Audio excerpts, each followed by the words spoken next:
pinagbabahati, pagdakila, pagsamba para po sa ating beloved Honorable Pastor Wildy Estrada Almeda, sa ating pong ginunto ang turot alaala po ng ating mahal na beloved Assistant Pastor Lina C. Almeda, sa kanila pong beloved children, sa beloved family, sa ating pong beloved preacher, workers, sa inyo pong lahat, isang magandang hapon na po. Ako po yung nagpupurit ng papasalamat sa mahal na Panginoon at isa nga po ako sa makapagpasalamat ngayong gabi. Salamat po sa mahal na Panginoon sa buhay kalakasan taglay. Bago po nag-church anniversary ng 58th anniversary, kami po 51 church anniversary, kami po ay nakasama sa pamimigay. Talagang andyan po yung hadlang ng kaaway sa akin, sapagkat andyan po yung aking beloved apo na nilalagnat po. Grabe po yung lagnat ng aking beloved apo. Talaga sabi ko, mahal na Panginoon, gusto ko po magbigay, tulungan mo po ako.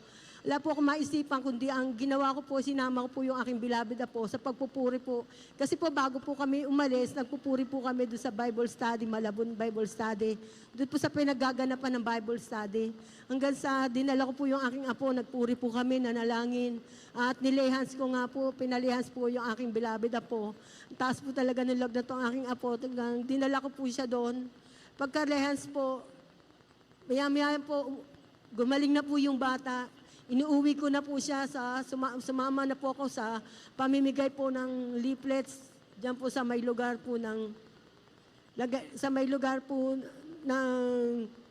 may Tondo, diyan po sa may Delpan.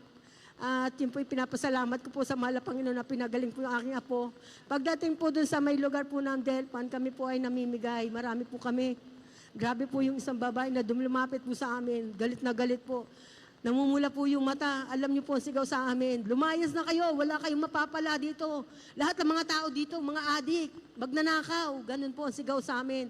Kami po ay sinigawan, pero andun po ang sigaw namin. Hallelujah, praise the Lord. Hallelujah, praise the Lord. Alam niyo po kasi sigaw namin, yung pong babae, takot na takot po na umalis. Patakbo po siya sa sigaw namin. Siya po ay natakot. Talaga sabi ko, napakabuti po ng mahal na Panginoon. Talagang pasalamat po namin sa mahal na Panginoon. Praise the God. Na kami po ay patuloy nga po kami ginagamit. Talagang alam niyo po sa paghayo po namin, kami po ay mga may nababautismuhan na po. Ang dami po namin nahayuhan. Talagang andun po yung aming paghayo na minsan po kami po ay napalugar sa lugar po ng Tansa. Mayroon pong Tansa na botas. Kami po ay naghahayo po na may dumating po na sunog. Andun po sa pagmimigay namin. Kasalubong po namin bombero. Talaga andyan po, lakas na sunod-sunod po yung bombero. Sa sinabi po namin, nung nalaman po pala ng mga kapatiran, ng mga hayo leader, na sunog po sa lugar po ng Tanyong po yata yun. Ang sabi po ng na nanalangin daw po agad sila na yung po sunog. Kasi po may kapatiran po kaming namimigay na leaflets kasama po sa paghayo na lugar po nila nasusunog. Alam niyo po, pag na panalangin na po yun, tinawag ko po yung kapatiran natin na sa lugar po ng bahay nila, malapit sa kanila na may sunog. Sabi ko, sis, umuwi ka muna, bisitahin mo yung lugar mo kasi baka nga doon sa inyo lapit. Alam niyo po, pag sabi po ng sis na nakakinumusta po namin, 3 bahay na lang daw po, masusunog na kayong kanilang bahay. Agad po namatay ang sunog. Salamat sa mahal na Panginoon. Patuloy po pagpapala na talaga andyan po ang pag-iingat ng mahal na Panginoon sa kanyang mga anak. At patuloy din po kami sa paghayo. Talagang andyan po, may nabautismuhan din po kami dyan.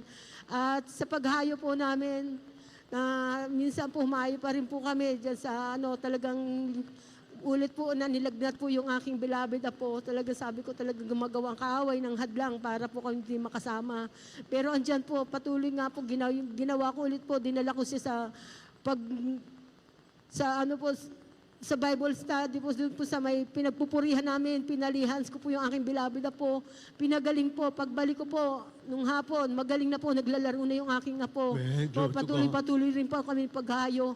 Talagang di man po kami karapat-dapat, talagang ginagamit ko po kami sa Bible study ng Malabon na Botas Bible Study. Kami po ay kagabi lang po talagang pinatunayan po ng mahal na Panginoon na kasama po namin siya. Sa amin po pagtatapos ng Bible study, alam niyo po, yung pong babae na amin pong pinapatanggap kagabi, patapos po siya mapatanggap, para na po siyang napupuspos. Pero yun po pala, parang gusto na pong kumawala sa kanya ng kaaway. Pagkat ang ano po namin, something po yung babae, para po siya ay may sanib.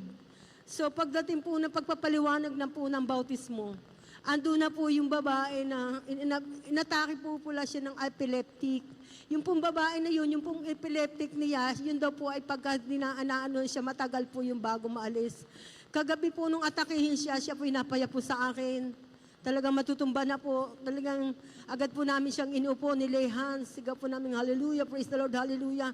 Kinas out po namin ang demonyong atake ng epileptic. Pero po pag atake po ng epileptic, kitang-kita po namin talaga siya po ay nai-stroke. Andun po na pagngiwi ng kanyang bibig. Andun po yung pagkomang ng kanyang kamay. Nangurong na po yung kanyang dila, yung kanyang mata po naduling. Andun po talaga na sabi ko, grabe talaga ang gawa ng kaaway. Talagang andun po sa paglehans po ng hallelujah, praise the Lord, cast out in Jesus' name. Talagang unti-unti po nababago yung itsura ng babae. Alam niyo po sa bago po ng babae, hindi po basta maiuhunat yung kamay, hindi pa po nag-normal. Hanggang sa ginawa po namin, kami po ng mga kapatiran, kinantahan po namin siya ng in the name of Jesus. Hanggang akin pong hinihilot ang kamay, hindi po nai-straight. Hanggang sa kanta po namin ng katagalang in the name of Jesus, in the name of Jesus. Unti-unti po, nag-normal na, naunat na po yung kamay, yung kanya pong matigas na braso. Lumambot na po, natuwid na po, yung kanyang pong kamay, yung kanyang pong paa na nakapaling na po, kasabay po nung kanyang kamay na kumang. Alam niyo po, unti-unti na po na diretso.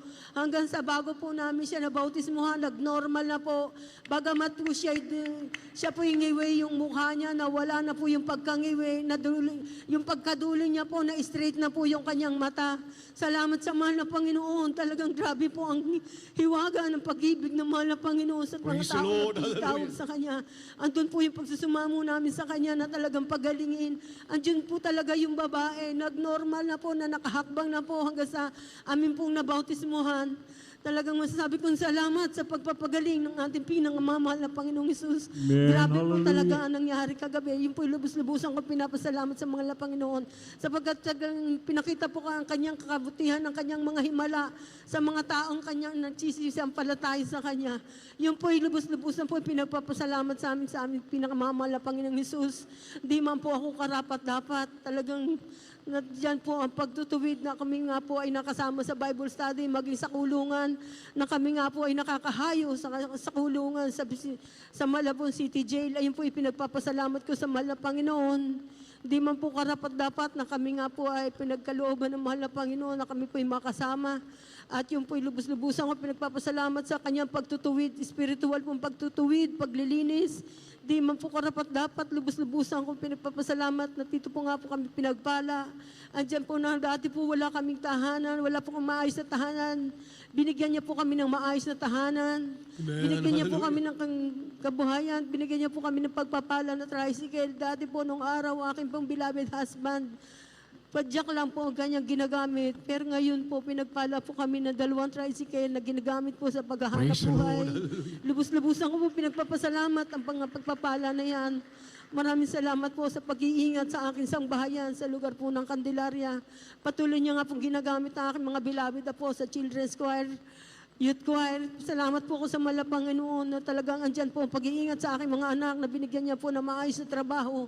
Pinagkalooban niyo po ng trabaho, regular na po sa trabaho aking mga anak. Yun po ilubusan ko pinagpapasalamat sa mahal Panginoon sa lahat ng mga pagpapala, maliit, malaking pagpapala, at ang pinakapataas pong pagpupuri, pagluwalhati, pagdakila para po sa ating pinakamamahal na Panginoon.